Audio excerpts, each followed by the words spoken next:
Welcome to Chapter 2. How do you find local deals in your market? Stop chasing those bad deals by online dating them because the best ones are probably hidden in plain sight. Lesson 1. Where are the deals actually happening? All the investors are finding deals where no one else is looking, and that's in your backyard. If you're scrolling through Zillow thinking you're going to find a deal, you're not an investor, you're just a window shopper, just like everybody else. Because everyone from Alaska and Hawaii to Florida and Maine, and even across the world, has access to that same portal, and they're looking for those deals too. The best deals. They're never going to hit Zillow. They're never going to hit Redfin, and they're definitely not going to be on the MLS. Some can slip through the cracks if you're willing to negotiate, if you're willing to find them. But that's not easy to do, and you usually have to have a lot of expert analysis to be able to find them. So by the time it's on the MLS, it's already been picked over by real players who have cash in hand and are ready to close quickly. Here's a perfect example. When I was working as an agent, I would get a seller who wanted to sell quickly. I would not post it on the MLS, go take pictures, do all the work that is required to sell that property. Instead, I would pick up the phone and I'd call everyone who I knew was buying properties very similar and say, guess what I have? If you want to make a deal happen quickly, we can close quickly. They're willing to accept this number, and it's a good deal. That never hit online. And those are the kind of deals that you want. Where do you find these deals? How do you make it happen? First is what's called off-market deals. These are private, quiet deals that no one knows about, just like what I mentioned. You can do that by driving for dollars. Drive through your neighborhood looking for ugly houses with tall grass, boarded up windows, code violations, and something that makes the property kind of meh in your neighborhood. You can call those people, you can knock on their door, and you can ask them if they would like to sell. And now you've got an off market lead on a real estate deal. Secondly, is direct mail and texting. You can send letters, you can send messages to owners saying, I'm a local investor, I buy houses quickly. Next, you can actually become a wholesaler or connect with other wholesalers.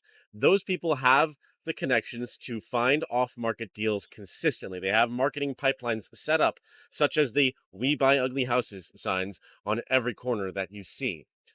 You connect with them, they hustle and find you a good deal, and they take a bit of the spread. Just make sure, like we're going to talk about in a second, you run your numbers. Secondly, if off market deals aren't cutting it for you, network with local insiders. You want deals? Go where the deals are getting passed around. Real estate investor meetups. There's deals being discussed all the time that don't fit someone's criteria, but they probably will fit yours. Every decent sized city has one. I have a ton of them that we know about. I run one in Florida. You're welcome to come. You're welcome to call any of them. They want to help you. Agents are another great access to deals. Agents who work with investors, particularly. Not your aunt who sells real estate on the side while she's doing her crocheting business. We're talking about actual agents who understand how to build a pro forma, how to run numbers on a rental property, who know what a deal looks like. Someone who can protect your money. Next is property managers. They work with very distressed landlords many times. They want out. They have this old property. They've owned it for 40, 50, 60 years. It's been passed down to them from the previous parents, and they don't want to deal with it anymore. You can call them, ask them if they have someone who's willing to sell, and they just might give you an off market deal. Now, on top of off market and on top of networking with local investors, why don't you go to public records? Public records include pre foreclosures, tax delinquencies, code violations, and probate properties. All these lists are compiled in your county and it's public data. Sometimes they charge you a nominal fee to access the list, and other times it's completely free to look up. Either way, it's worth your time to look at. You want an edge? Start small. Pull that list with code violations in your zip code and start calling through and say, hey, I see that your house is on a code violations list. Instead of messing with that fine, would you like to sell your house? Because I'm an investor and I'd like to buy it. And then you get the chance to walk the property, make your assessments, and make an offer. Let's wrap it up.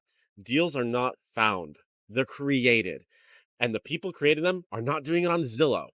They're doing it in your city right now through property records, driving around, talking with other people, networking the relationships, and making solid offers. Start there.